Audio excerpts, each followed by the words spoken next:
Hey friends, welcome to Mark's Roamin, a Vanlife podcast.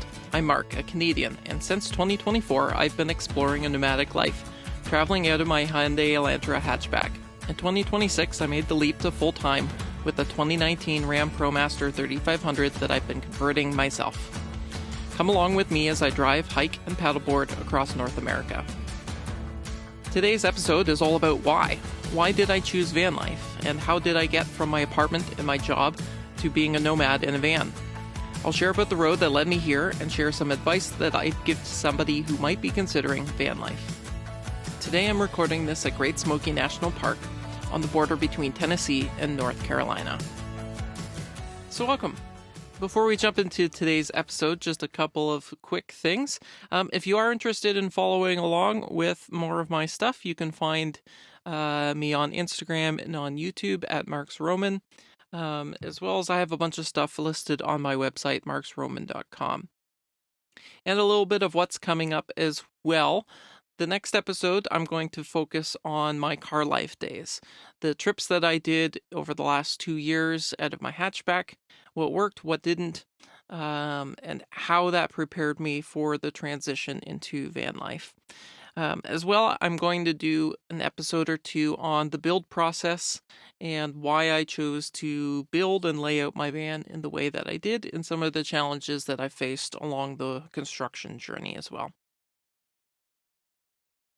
So just to start the last 2 weeks, where have I been? I've been doing some slower travel, and that's been really nice. The first 4 weeks of my full-time nomad journey was pretty go, go, go.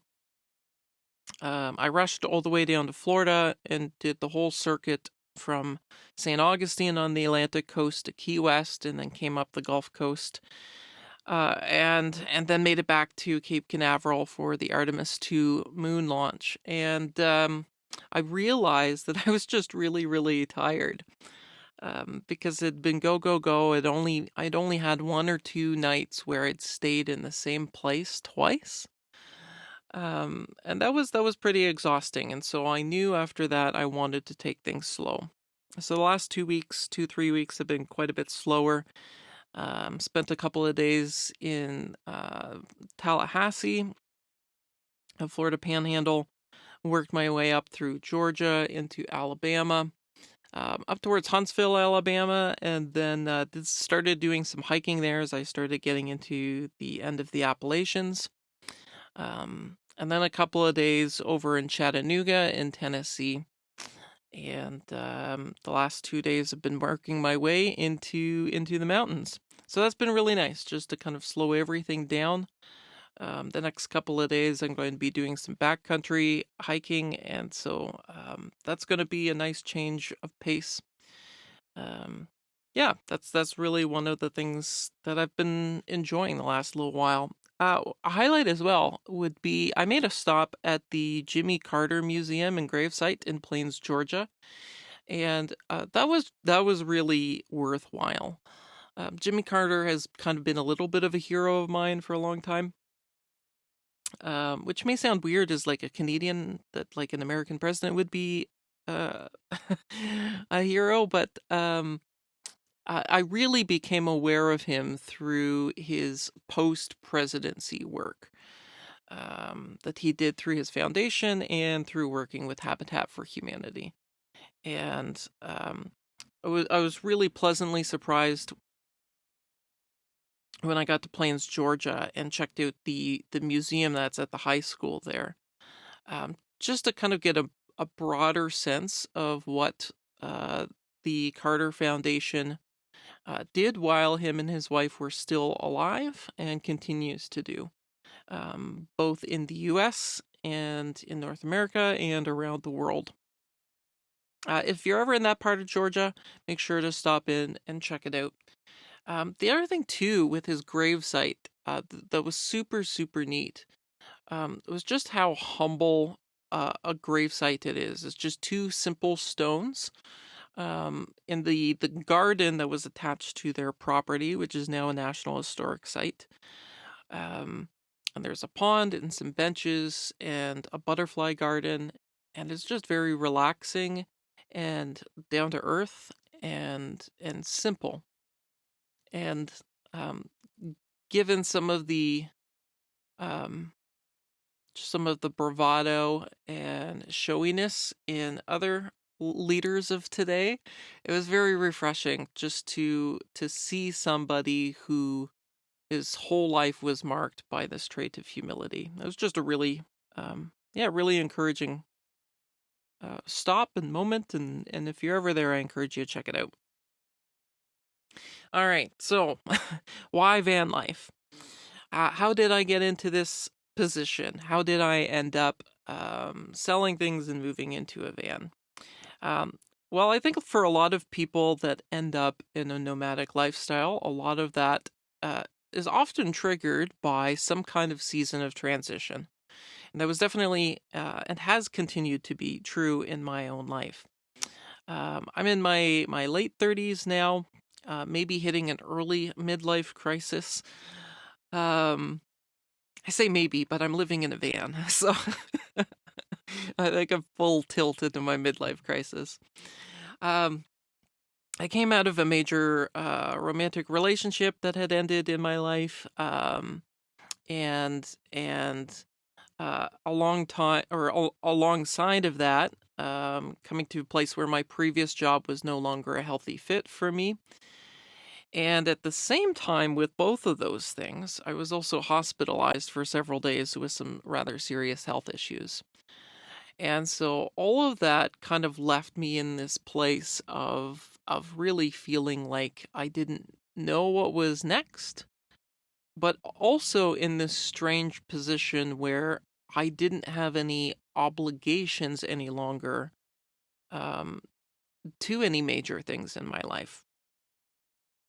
And so that's both disorienting because I've lost sort of my sense of ground, but at the same time it was very freeing because it opened up literally the world of possibilities. And really, what happened for that? I didn't know about van life beforehand, um, but sort of in that transition, I had bought a new car. And so this is probably 2.5 years. No, yeah, just over 2 years ago. I bought a new car, and uh, of course, when you buy a new vehicle, the first thing you think of is like, well, we need to take this somewhere. And it was winter in Canada, and I thought, Florida.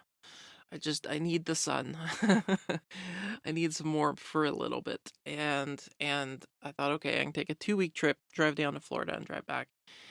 And as I started doing some research on things I wanted to see in Florida, I was like, all right, how do I keep this low expenses? I could sleep in my car.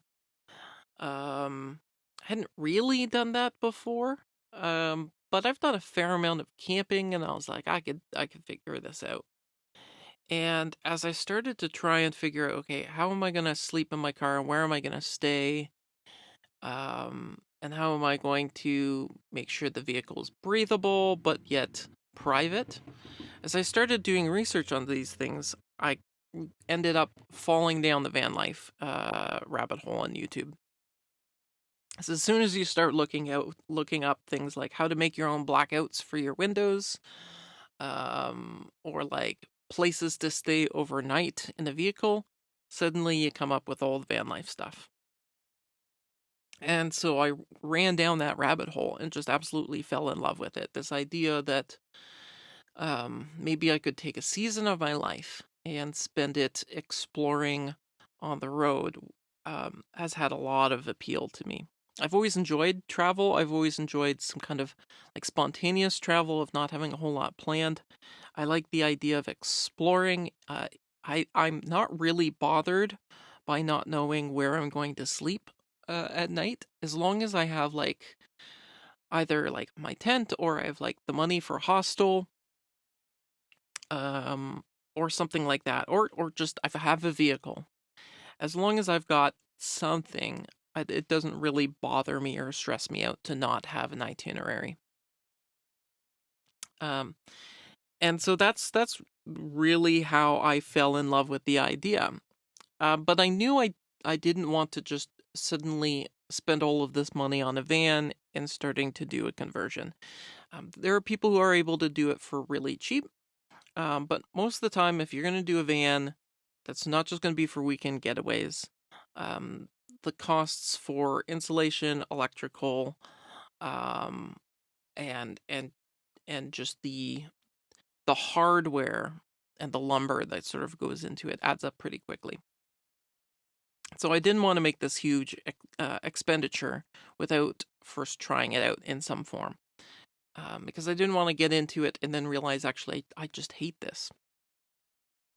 So like, all right, I could do a couple of road trips in my car. The first one ended up actually not being Florida. I decided to go and visit some family in Nova Scotia instead, and so I took 2 weeks, and this was shortly after I bought it, so it was still winter. It was maybe 4 weeks after I bought the car. So I drove to Boston. First night I spent in a snowstorm, minus 20 degrees Celsius. That would be, I don't know, it'd probably be about minus 10 Fahrenheit. So pretty cold. And I really had no business sleeping in my car in temperatures that low.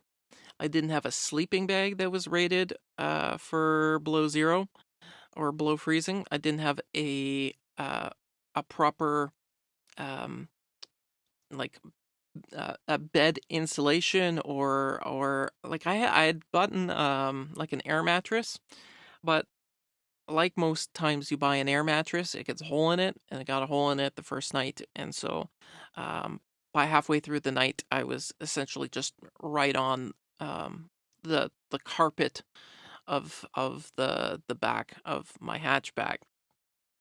So I had no insulation layer between me and my sleeping bag anymore. But I also knew nothing about what I should and should not wear, and so I was wearing cotton sweatpants and a cotton hoodie, and I overheated and I got sweaty, and then I woke up in the middle of the night and turned on the car to heat it up again. And really, I'd no business going out, and there was very real risk that I could have froze to death. Um, and I think that's one of the things that kind of scares me about trying new things is I realize I don't know what I don't know. Um, and I worry someday that's going to literally be the death of me. But I went out and I tried it. Boston was great, even in late March. I'm a bit of a history geek, so it was nice to explore and learn some of that history and kind of fill in the timeline in my head about the American Revolutionary War. So I've heard all of these stories here and there, like Boston Tea Party and Boston Massacre, and like I didn't know how all of that fit together. With like Paul Revere and the Midnight Ride, and I was able to kind of piece all of that together by literally walking the history on the streets of Boston, which is super, super cool. And then off to Nova Scotia. And yeah, I spent some time with family and also just spent some time driving around the coast. Um, really on a bit of a pilgrimage to try and recenter myself on something. About 3 weeks after or a couple weeks, no, a couple months after that trip, I did another big long one. Did a 3 week trip up into northern Ontario, out to Thunder Bay. So that's the far side of Lake Superior on the U.S. side. That's not too far from Wisconsin. It'd be like driving Ohio to Wisconsin. So pretty far, and I went up all the way into like Highway 17 along the north side there, out in the middle of nowhere, and it was great. And then I did a couple other smaller trips as well, in all 4 seasons. So it'd be 1 or 2 nights, um, kind of localish. I went down to Ohio for a concert. I went down to Ohio again another time for a conference and a show.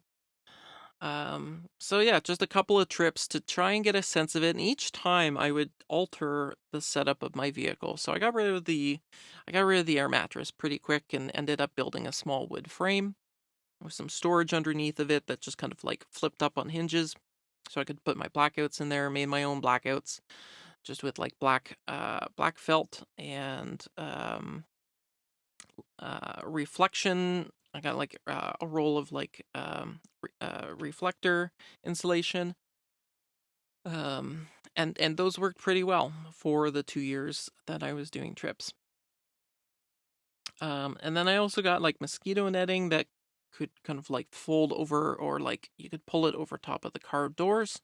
And so that gave me a way to get some ventilation in without getting all of the bugs in. And so yeah, each time I just kind of like tweaked it a little bit. I switched from a cooler with ice to like a car fridge freezer setup pretty quickly. That was a big game changer. It took up not a whole lot more room, but suddenly I had a freezer, and suddenly I wasn't wrestling with ice and trying to find things that are buried in the frozen water at the bottom of a cooler, and I wasn't having to buy ice every single day. And yeah, just realized what I could work with and what maybe I did not need. Um, and so yeah, that's kind of how I got to this point. Eventually, I went and bought a van just almost a year ago and started working on the conversion. And the idea now for this season of my life is to set aside 1 to 2 years for travel, mostly across North America. Although I would like to get down towards Costa Rica at some point. Uh, and then it's the question of like, do I keep going? Like, do I do the Pan American? So we'll see. No idea right now, but just kind of take it one day at a time, and we'll see. Yeah, what am I looking for? Like some people would assume like I'm running from something. And I don't think I'm really running from something. I think mostly I'm looking for something new. I've realized that the previous chapter of my life has closed, and so I'm looking for what is the next one. So ultimately, I'm looking for a new home. It's not near Toronto, where I'm from. I'm kind of very much over living in the greater Toronto area. It's a little bit, it's like living close to an American major city with no real geography that's interesting. And not close to mountains, not close to the ocean. Um yeah, it doesn't appeal to me anymore. I'm also looking for some clarity on my next career direction. I have some ideas about that, but I'm not committed to one thing yet. And so van life gives me an opportunity to explore some things, to even just come to a place of feeling settled and having some peace about like what is the next direction career wise that I want to go in. As well as it gives me an opportunity for some real personal growth. That's been one of my real um, one of my things that I've been really trying to focus on in the transition to van life. Um, it's kind of like the same. Anytime you move, it becomes easier to make some significant changes as long as you don't fall back into the patterns that you want to change. And so that's what I'm trying to do. I'm trying to be more physically active and have less screen time, and then just participate. You're kind of forced in van life to really kind of be present in your life because I don't have a dishwasher. Currently, I don't have any running water. That will change when I kind of do part 2 of the build this summer. But there's a lot of extra chores that would be much easier in an apartment or in a home, that now I have to do on a fairly regular basis. And so that kind of pulls me out of having too much boredom time where I can just turn on a screen and veg out. And so that's been really helpful for me. Yeah, so that's kind of how I got to this point. The build did take longer than I was expecting, and I did not get as far into it as I expected, because I was hoping to do the whole build in 4 months, maybe 5 months, while still working part-time. And I was completely wrong about that timeline. And part of that is because of the complexity that I have for the build that I'm doing. wanted it to be 4 seasons, and because I want to live in it for 1 to 2 years, um, I'm building it differently than I would build a van if I was doing, you know, 2 to 4 weeks at a time. And so there's just different things that I want in this build, and each time I would realize, okay, like I'm not really sure how I'm going to do that or build that or connect that. Or I would buy the wrong thing. That happened a lot. Or I would buy things much earlier than I needed them in the build process. And so sometimes what would happen is I would get to this point where I'm like, okay, actually that's not the thing that I need, or that's, it's become redundant, or there's something that would work better.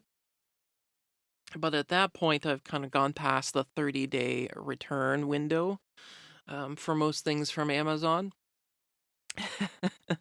And so there was a fair amount of just duplication there of things that I had to buy.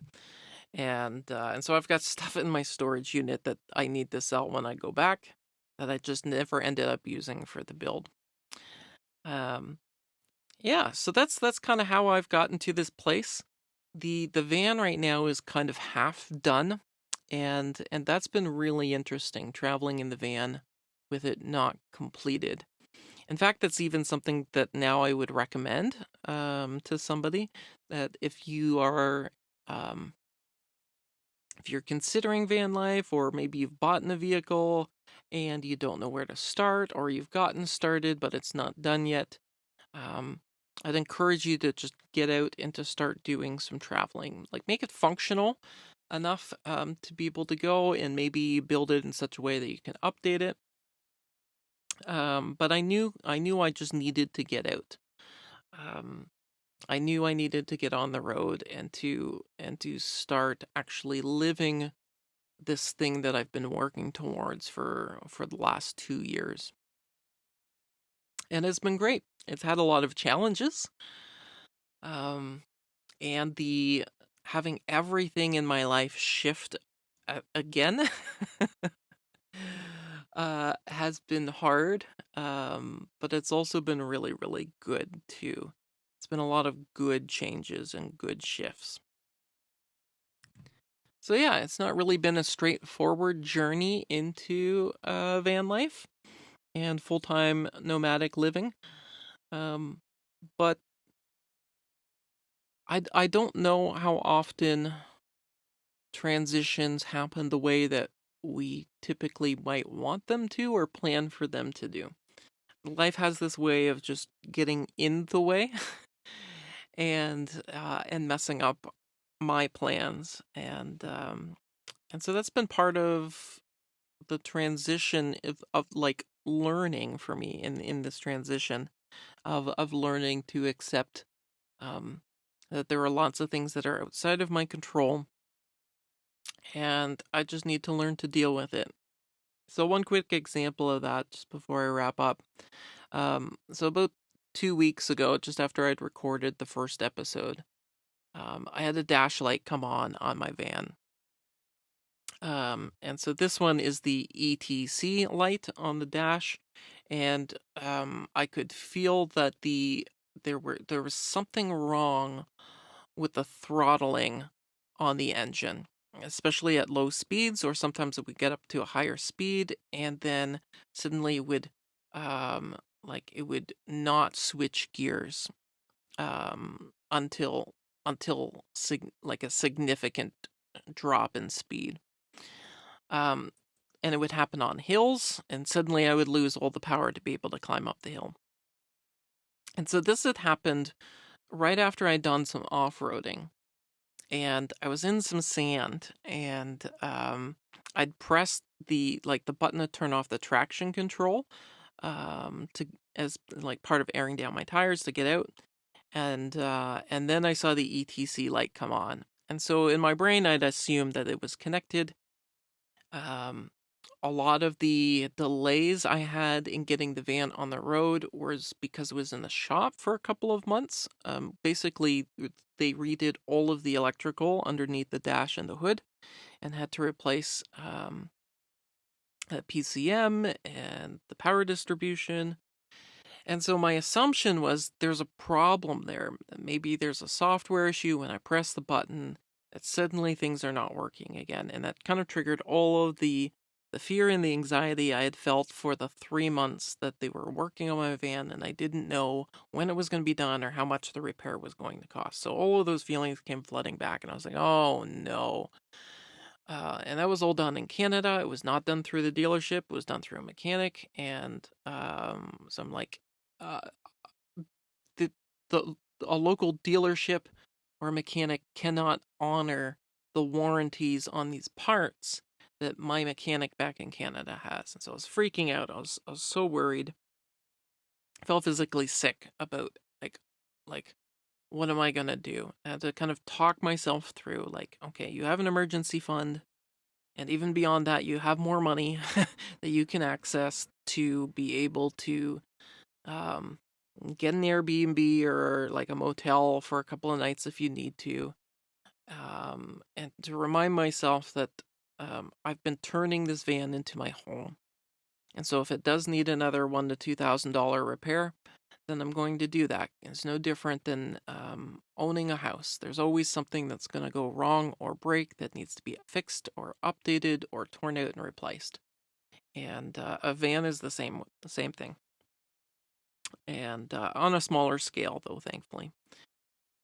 So I brought it to an RV shop to start, and they're like, "Oh, it's a software issue. You're probably better off just going straight to the dealer because we might end up having to just do that." So I was thankful for that honesty. Took it into a dealership in Florida, and just the diagnostic was going to be like $300, and I was like, ah. Anyway, I go in and have the complimentary coffee and a hot dog and whatever, and kind of wait. And about an hour and a half later, a guy comes back in, and he's like, the mechanic or the specialist who was under your vehicle, we texted you a link to a video. You can watch it, and he'll show you what was wrong. So what ended up happening was when I bought the vehicle, it didn't have any cruise control on it.